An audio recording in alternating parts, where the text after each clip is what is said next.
Hello. So impromptu video review. This happens too sometimes because this is actually often easier than going through and typing a bunch of stuff and sending pictures over. So this is the most recent game you've played. Before I get into this, I want to there's a couple things that I'd like you to do. Um, so I notice you play a lot, which is good. It's a good thing. Um, I want you to actively go into games having already decided if this is a game where you are playing to constructively get better, or not better, but constructively practice or try to improve upon things that we're working on, versus playing just to play. There is no wrong answer. Absolutely, play to play if you just want to play a game and not stress out about if you win or lose, and not stress about if you're doing the things correctly or not. There's nothing wrong with that. That's pretty much all my games these days are playing to play. Um, what I will suggest is limit the number of games where you are try-harding, right? Where like you're really focusing and really trying to work on the things. Um, one or two of those games a day maximum. I think it's too much if you are trying your hardest every game. So try to limit that to like one or two just solid, thoughtful games versus playing just because you feel like playing. And there's nothing wrong if you have time to play 2 games or 3 games to take the first one seriously and practice, and then just go and play the other two. That's fine, but go into the game knowing if which of the two ways you're going to be going. So with that said, let's take a look at this. So you are playing against a 7K here, and you're playing as white. So obviously it's going to be a tough game. Everything starts off fine. One thing I will point out, and I've been pointing this out to a lot of people recently, there's absolutely nothing wrong with this move. This move is perfectly fine as long as you are willing to invade later. And I noticed like some slight hesitancy with invading, but not really. You don't seem afraid to get into sticky situations, which is good. I think that's something that holds a lot of people back, and I don't think that's going to hold you back here. So anyway, so all this is fine. I think fixing this cut is reasonable. This should be sending off alarm bells, though, when black is playing a 5th line stone here, coming off of this. He is looking to get a ton of points here, right? And I forget what how the phrase goes, but it's like 3rd line is the line of loss, 3rd line is the line of winning, or 4th line is the line of winning, and 5th line is the line of greed, where it's like basically if you keep your opponent to the 3rd line, you're doing okay. If you can only keep them to the 4th line, they're probably winning. And if they're trying for 5th line, they're just trying for too much. So I look at this position as this bottom really needs to be dealt with like right now. Because it's bigger than up top. Also, my play style is to not try to out-moyo my opponent, and that's just a stylistic thing. But just flying ahead like 30 moves, if you, let's say right here, if you are not willing to play this move right now because you don't know how this invasion works, or you look at this and go, this is too sealed up, there's nothing I can do here. So I don't know if that's where you're at right here, but if you are looking at this and going, this is too much, well, that's some terrible drawing, but you get my point, that this is too much to invade. There are too many stones, there's nothing I can do there. If you are looking at this and thinking that, then you can't be playing this move, okay? Because we need to deal with it now, right? We can't let black get those moves and create a situation that you're no longer willing to invade, and you should be playing something over here. What the approach is, I don't know. It doesn't really matter. Something down here on the bottom side, I think. Even if you want to go left side, be okay. Bottom side's bigger, and I'd be doing it right now. Okay. But if you are willing to invade that, right? Because the game kind of ended before we got to that. It's possible that after the fight that you were doing finished, you were going to go jump into 3-3, and then all this is moot. But anyway, so we do this. You do jump in, so this is good. And moves like this, like I like this. I like that you look at this and go, yeah, I'm good enough here, right? I don't think I'm going to get in trouble here. Whether or not that's the case, I don't know. But I like that you're willing to leave this group behind to go what you think, go get a bigger point. In this case, I do think we probably want to do something with the left side, but we do have to be careful about that because as we're doing that, we're going to build up more strength for black over here, and he's going to be able to get after these stones. So you go here, he does this. Great response. Great response. This is a huge win for white, in my opinion. Our group, it looks pretty good right now. I would definitely be going over here. So this is like the one move I see that kind of shows that you probably do have some hesitance in invading here. And this is not an easy thing to invade. I don't want to conflate, when I said, oh, you need to be willing to do this. This is hard to invade. My point is, if you don't know how to invade this and you're not willing to, then that's what I meant by you can't be playing this move. You can't give black the timing to claim an entire corner with just 5 stones, okay, if you're not willing to invade that. So anyway, so over here, instead of playing this, I would have come in at least here, at least a little deeper. And this is similar to the thing that I mentioned yesterday. We'll just say you take this extension and black is here. Knowing this invasion point. It's tough for black, right? He can't cover this because you just cut, and if he cuts, you Atari and then connect. And he's going to have trouble with this because these 2 stones are going to be tough, and so sometimes black's just going to do this and is just going to let you get out, right? And this is a good way of splitting things up. And there's lots of ways it can go. Maybe you want to cut this way, and if he cuts, then then you think it's easier to get out this way, right? But you can see like that's a pretty normal exchange is wherever they attach, you Hane on one of the sides, right? And if they cut you, you're just gonna Atari and connect. And this is common for this shape. In this situation, it's even easier because he doesn't have a stone here. Okay, so here you can play here, and this is the example. We can do something like this, right?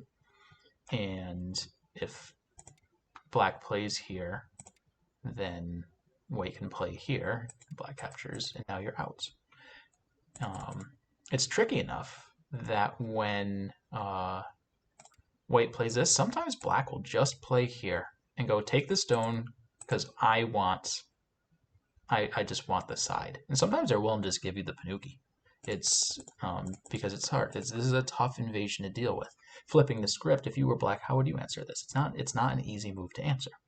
And never mind this. This is very easy, right? Because black's just going to do this, and then honestly, we have the same thing. You can do this, and now, it's going to be something like this, and it comes in Sente, and you reduce them pretty well. If black wants to resist when you do this and cut, now all of a sudden it's the same thing, right? And what really is bad for black is if he does this, it comes in Sente. It doesn't. Oh no, this variation doesn't come in Sente, but there's like this just isn't good for black because he still has this Atari here that he cares about. So often when you do this, they're just going to take, and you can see that this is obviously a pretty strong reduction. You'll be able to run out. You'll be fine. So anyway, I just wanted to go over that a little bit. So you can play with those invasion points. This unfortunately lets black get the very natural move, and now this is going to be tougher to invade. But I think something like this still works. I think something like this still works. I would have trouble killing this stone against a player who is my strength. I think I would struggle to kill that stone. So anyway, so let's go over other stuff. This is an example of some life and death failings here. I think this move is fine. I definitely would have been looking at this just to reduce his space. Yeah, we've got this cut, but I think we'll be fine. I don't see this being an issue because if black plays another move out here, then he dies automatically in there. But anyway, you played solid. He did this, and you Haned. I'd like to block first, okay? Before we do any attacking on any groups, we want to surround them. We just want to stop them from getting out. Okay, so this is a great move because it's going to come in Sente. There's no way that black can allow us to play something like R18. He's just going to die on the spot. Keep that in mind. Keep that in mind right here on this shape. If black were to Tanuki, and now you're black, do you think you save that group if white plays here? I'm not sure I save the group. I think it's dead. I think the group's dead if white plays here. Because if black plays this, we threaten to connect, and then we cut and kill those 2 stones. And the entire corner. The entire corner dies there. And if he connects, do we just... Are we... Yeah, I think he's still dead. He looks very dead. He looks very, very dead here. Okay? And there's a reason I'm going over all this. So anyway, block first. Block first, make him live, and now we got 018 and Sente, which is great. So if we're going after a group, make sure to surround it first, then reduce its eye space, then hit the vital point. Those are the steps in order if you're looking to kill a group, right? And I've mentioned before, our attacks shouldn't be aiming to kill groups, but if you are looking to kill, that's the order. Surround, reduce eye space, hit the vital point, okay? So we surrounded first, and Black's like, nope, I'm just gonna hit the vital point right now and live. Okay, well, that's fine. But that's not how it played out. We did this. Black came here, then he blocked, and Black Tanuki'd, which is wild. Wild, wild, wild. And so this is this is something that points to, again, I think you need some life and death practice. I look at this and alarm bells are going off. I can't read this out. No, I probably can read this one out. But even if I couldn't, like, it's just, I'm drawn to here like a magnet. Like, this has to work. This move has to work. Like, there's no way that this doesn't kill the group. And if it does, still, like, if he does live, he's still going to live in Gote, so we're going to be able to go away. But this does kill the group. I ran it through AI. It agrees that it dies. Interestingly enough, it says it's only a 5-point move. It says Black Tanukiing here is only a 5-point loss. And you answering this as opposed to killing the group is only a 5-point loss, which is pretty crazy if you think about it. I feel like if you played here, he might have gone whoops and then resigned on the spot. I feel like if you're white here and you missed that and you go whoops, you probably resigned on the spot. I probably resigned on the spot. But AI is like, no, it was only a 5-point loss. But yeah, this is here. This is here and it kills. And so I doubt you saw that it killed and went, but that's too small and I should be playing somewhere else. So you probably didn't know how to kill this. And if that's the case, then maybe we should be working on some life and death stuff. And so I pointed to that a little bit before. Okay, moving on. So now this stuff is happening. We cannot give him this Panuki. It's way too powerful. Way, way, way too powerful. So this wedge, like, I like the idea, but you can't play it if you're just going to give the stone up. That's much too painful.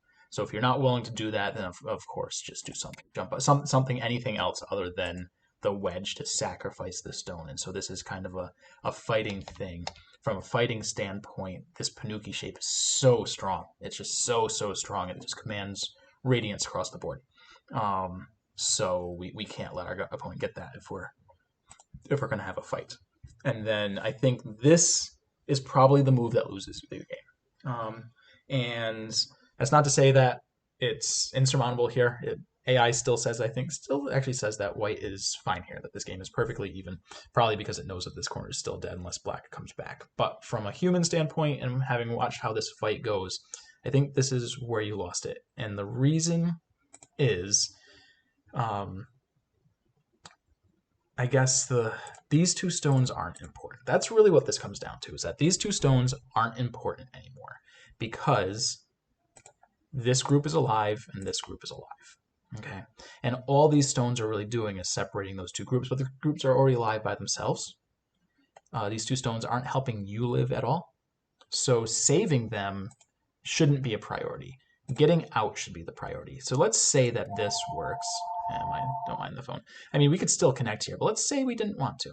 Okay, and boom, he cuts that off, and now those 2 stones are dead. That's fine because we're out, and we didn't care about those stones. So as long as our entire group doesn't die, then we're fine.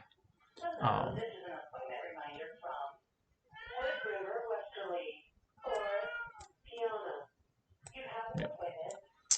My daughter has an appointment tomorrow. I have to call to cancel that. Anyway, sorry about that in the background. So yeah, so I would let those 2 stones go. Okay, which is it's a tough thing to let our stones go. But in the situation, you have to look at that and go, okay, we're not getting eye space here. With that said, this is a good eye space move, right? It does threaten to turn this into an eye, but it's only one, and if we get surrounded, it's not going to be helpful. So I think we just need to jump out. Okay. And so from a living standpoint, the two ways to live are get two eyes or connect to a living group. I think we're going to struggle to find two eyes here, so I think we need to run. The other part about that is if you look at this board and you look at the groups, and this is important for fights, are there any weak groups on this board? And I think you can look at that and go, well, this group isn't loving life too much. But the other group that also isn't loving life too much is this group. It's strong. It is definitely a strong group, kinda. It's strong until it gets surrounded. Once it's surrounded, it's no longer strong. But it does have 5 liberties. But so what's nice is if we fly out this way, we threaten to surround those 3 stones. Again, all the noises today. You got the cat in the background. We got the telephone. But anyway, so letting black get this turn is backbreaking, and I think this is where we lost the game. So we do have a valiant fight going on here. I think this Hane is just too important to not do, but I'm not sure. I'm not sure what we can really get out of this. It doesn't look great, but it doesn't look terrible either. Black probably has to hit this if he wants to kill, and then you connect up. So Black's going to do something like this, and it's ugly, but we live, right? So there are options, but yeah, this Hane is really, really important. And so yeah, we try to connect up, but he's got this cut, which I think is what he played, right? What he pushed. And then you did take the Hane, but yeah, I think it's a little too late now because this cut's here. So things kind of fall apart here. So let's see, because yeah, I think once you realize you're dead, that's he let you get away with one a little, I think. No, he couldn't play this. He couldn't play this. So did you end up living here? I thought you died here. Oh, we did die here because you tanuked twice. So again, you didn't realize that you don't actually have a second eye yet, and you went to save this stone, and I assume he killed you. He didn't. Yeah, he killed you now, and now the game is pretty much over. So again, yeah, we put a little too much reliance on. So this is kind of both of them. I don't know if this was you thinking these stones were worth saving. I don't know if I'm assuming you thought that this group was alive. So this is 2 big life and death misses this game, right? Because if we're gonna Tanuki again, this still kills this group. The group is dead, right? So both players are missing the fact that killed here, and you were missing the fact that you're not alive here yet. That you needed to play this to be alive. So I am seeing those life and death weaknesses. So now the game is just over.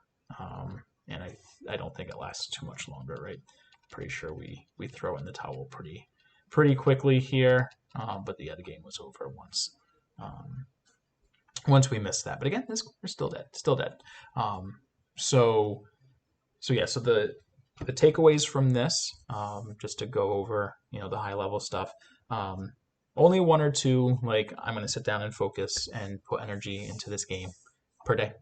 Now we got the cat throwing up in the background. All the noises for you. It's just fantastic. What a time to be alive.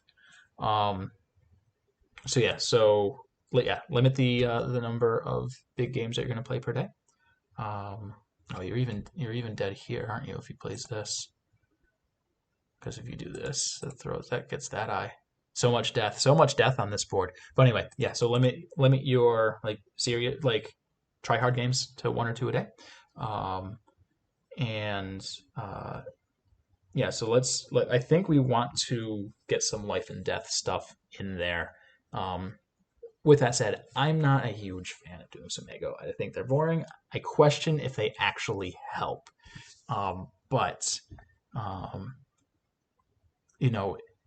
feel like one thing that Sumago does do well is teaches the basic shapes.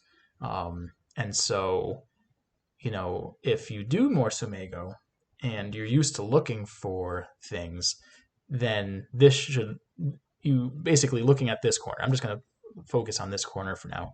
Looking at that, like, you should get a sense of this looks like a Sumego and I should be able to kill that. And then if you approach it that way and go, okay, if this is a Sumego, can I kill it? I would like to think your eye would be drawn to R18 and that you would be able to kill that. And then same thing here. This may have just been a pure oversight, right? When we connected here, you may have thought that you had an eye that if he played here, you could Atari it and missed that it was Atari. I mean, this could just be a pure oversight. But this, I don't think this one was a pure oversight. I have to assume that both players looked at this and was like, yep, that corner is alive. So yeah, so for doing Sumego, the site that I like using is blacktoplay.com. I don't know, I just like I like their style of questions. The only issue with it is they repeat a lot of questions over and over again.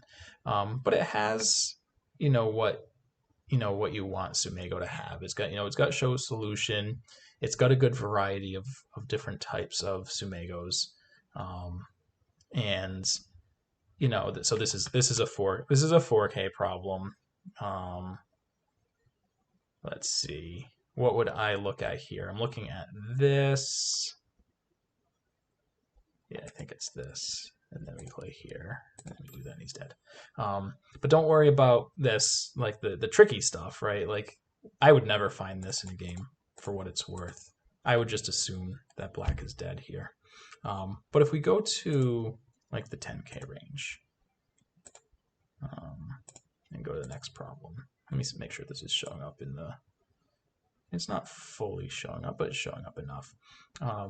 When you go to the 10K range, basically if you have trouble with this, if you're having trouble with this stuff, then I think you should practice it more. But again, only if you enjoy it. If it's not enjoyable, I don't know.